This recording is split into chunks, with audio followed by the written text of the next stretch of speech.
এখন বাজে সকাল ৬টা মতো। আজকে বেশ সকাল সকাল ঘুম থেকে উঠেছি।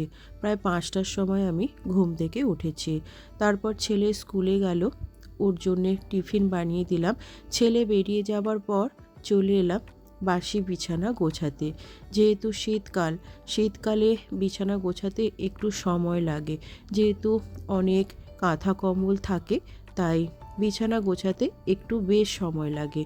আর আমার বিছানা যদি সুন্দর করে পরিপাটি করে গোছানো না থাকে, আমার যেন একেবারেই ভালো লাগে না। তাই বিছানাটাকে সুন্দর করে টান করে পরিপাটি করে গুছিয়ে নিলাম। আর আজকে লাগবে বাড়িতে মিস্ত্রি। খুব বেশি না, ২ জন মিস্ত্রি লাগবে।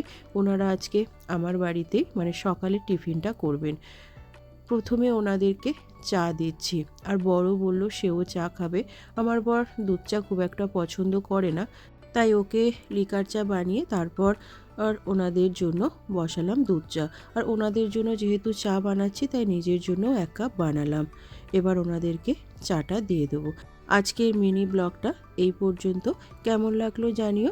ভালো লাগলে লাইক, শেয়ার অ্যান্ড সাবস্ক্রাইব করে দিও।